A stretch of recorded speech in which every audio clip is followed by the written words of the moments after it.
Bonjour. Chapitre 26 en terre barbare. David Seva parlait mal suédois, mais les mots n'étaient pas toujours nécessaires pour exprimer la reconnaissance. Les deux autres loups, privés de meneur, avaient rebroussé chemin. Depuis qu'ils avaient repris la route, le lapon restait le plus souvent à proximité d'Isco. Le jeune cartographe en avait profité pour le questionner sur cette famille qui vivait là. La femme avait des enfants, 4 de vivants, aucun n'avait atteint les 7 ans, même parmi ceux qui étaient morts. Lors des pauses, David partageait avec lui un bout de viande de renne sauvage ou un peu de fromage. La peau du loup séchait devant l'une des tentes. La femme leur avait dit que cette meute les avait tracassés depuis des semaines, au point que les hommes n'en pouvaient plus. La mort du meneur pousserait le reste de la meute à chercher de nouveaux horizons. Les bergers pourraient goûter un peu de sérénité avant qu'un autre prédateur prenne le relais. Pour sa part, Olof Tresk se fichait des loups, tant qu'il ne lui dévorait pas un géomètre. Le campement Lapon se trouvait à un croisement intéressant pour la route du minerai, et il prit le temps de le documenter avec soin. Tous les géomètres étaient à l'ouvrage, et les lapons réquisitionnés pour porter les trépieds, marquer des points remarquables, alimenter les feux de position. Isco prit des mesures par triangulation. Ça lui rappelait ses débuts avec le vieil astrolabe du père de Oliveira. 82 degrés pour ce rocher, 138 degrés pour cet autre. Entre l'endroit où il se trouvait et le premier rocher, le terrain était plat. Il utilisa sa méthode du cachot de Sagre. 553 pas. Impossible avec l'autre rocher à cause du relief. Mais avec ses 2 angles et le nombre de pas sur un côté du triangle qu'il mesurait, et avec l'aide des formules apprises, il calcula les distances manquantes. Triangle après triangle, Isco complétait le dessin du périmètre. Le commissaire aux affaires Lapon avait félicité Isco pour son lancer, ajoutant qu'il avait le loup en ligne de mire au moment où la glace avait rompu, incident qu'il mettait d'ailleurs sur le dos du guide. J'allais appuyer sur la détente, il était comme mort. Et puis cette glace maudite, à cause de ce sauvage imprudent. Mais c'est bien, vous avez pu achever mon loup. Les rodomontades d'Abraham Johnson amusaient Isco, mais il y pensait peu. La mort du loup éveillait en lui une nostalgie imprévue. Son corps conservait la mémoire de l'effort fourni, ses heures et ses heures à s'entraîner au lancer de harpon avec Carmelo. Il se remémorait le geste, ressentait à l'identique la sensation, la tension du muscle du bras, celui qui formait une boule dure à force d'entraînement, la main qui serre le manche, mais relâche un rien de pression afin de ne pas se crisper au moment décisif, l'avant-bras parallèle au torse, allongement parfait, la respiration retenue, les abdominaux comprimés, tout lâché, sans quitter la proie des yeux. Respirer, relâcher la main, le bras, remercier son Dieu. Personne avec qui partager. Si loin de tout, des êtres chers. Pureté du geste. Isco se réfugiait dans ce geste éphémère qui seul le reliait à sa vie d'antan. Pendant qu'Olof Tresk affinait ses calculs, le commissaire ordonna à Isco de s'assurer que les 2 autres loups ne revenaient pas. David Seva le guida vers les montagnes environnantes. Alors qu'ils étaient hors de vue du campement, le lapon lui dit d'un ton sec de rester où il se trouvait. David lui dit qu'il revenait. Isco hésita. Il s'attendait à voir des loups, mais rien. Seulement des sommets arrondis, la toundra sur des lieues à la ronde, des mousses et de pauvres plantes qui recouvraient les rochers à moitié. Nulle végétation n'osait se distinguer en s'élevant plus haut qu'une autre, comme si le Créateur interdisait l'orgueil sur cette terre étrange. Peut-être cela voulait-il dire que cette terre était à son image, la terre parfaite, la terre divine. Cela existait-il ? Impossible. Pas ici. Pas avec ses habitants qui ignoraient la parole de Dieu. Comment une terre divine pourrait-elle être habitée par des païens et des adorateurs d'esprit dont on disait qu'ils pullulaient sous les rochers ? C'est l'air vicié de ce territoire qui me fait tourner la tête. C'est ici peut-être que le sortilège germe. Et ce lapon s'en fait complice.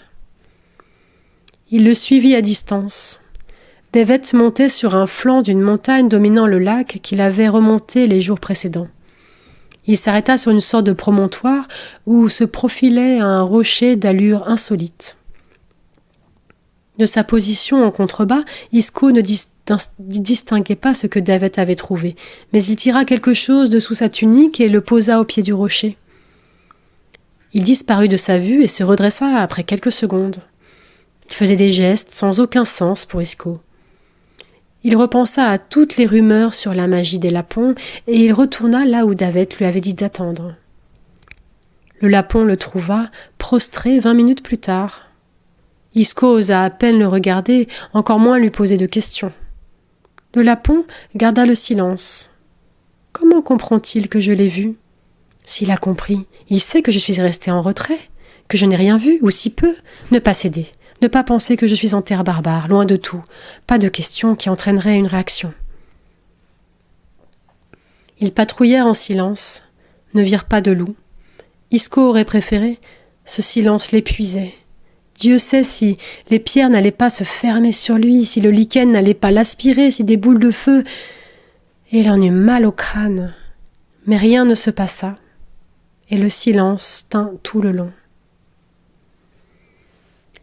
Au campement, il essaya d'en toucher un mot au commissaire, mais celui-ci, nerveux, le supplia de le laisser tranquille.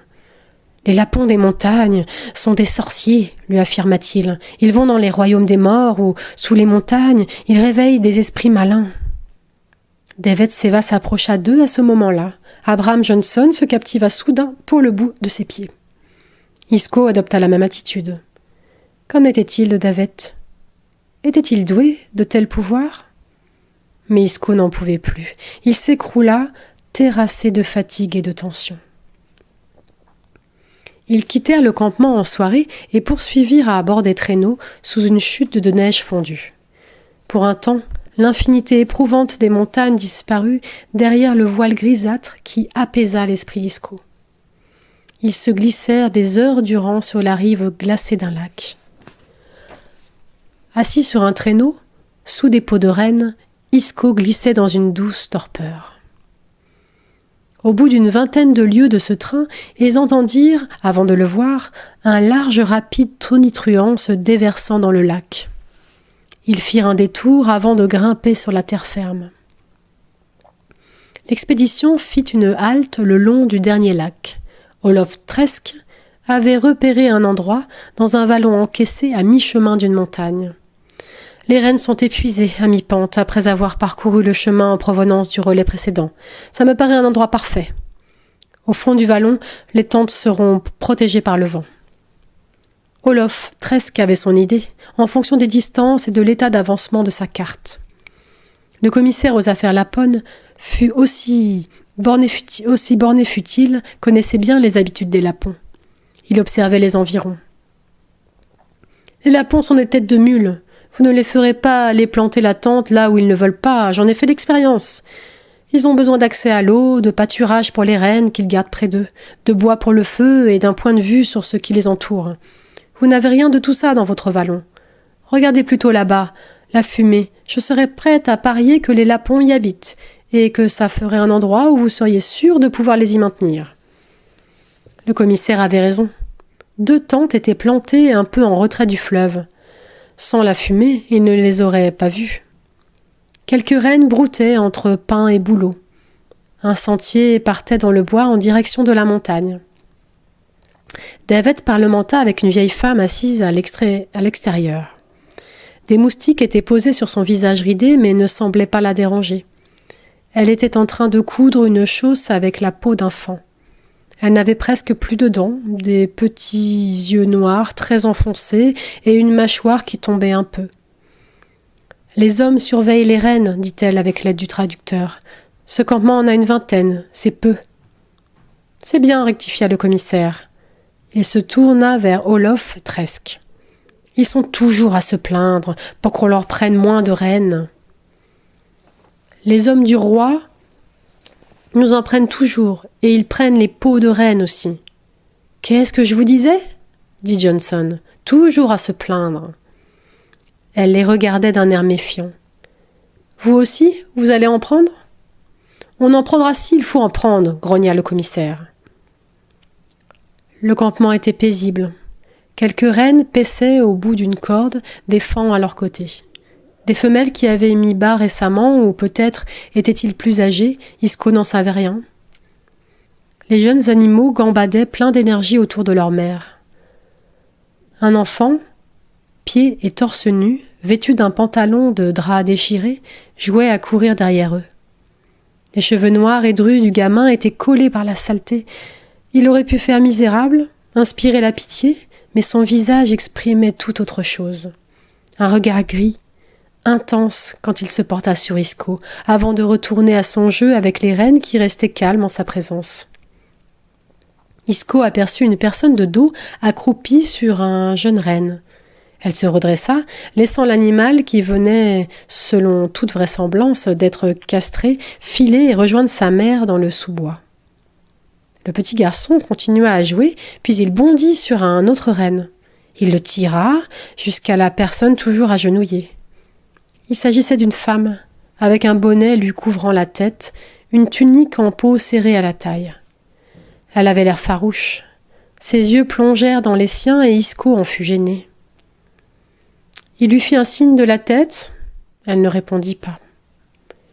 Le garçon maintint le renne près d'elle. Elle le plaqua à terre, le mit sur le dos. La femme faisait face à Isco maintenant. Elle plongea la tête entre les cuisses de l'animal, dont elle maintenait la tête d'une main ferme. Elle pencha le visage légèrement de côté, attrapa ce qui devait être les testicules de l'animal et mordit à pleines dents. Elle secoua la tête, sans lâcher prise, pressant les testicules, des gouttes de sang jaillirent, elle ne lâchait toujours pas. Elle se redressa enfin, les yeux fixés sur Isco, la bouche ensanglantée. Tout lui revint d'un coup, les peurs avec. Sans pouvoir se contrôler, Isco partit en courant.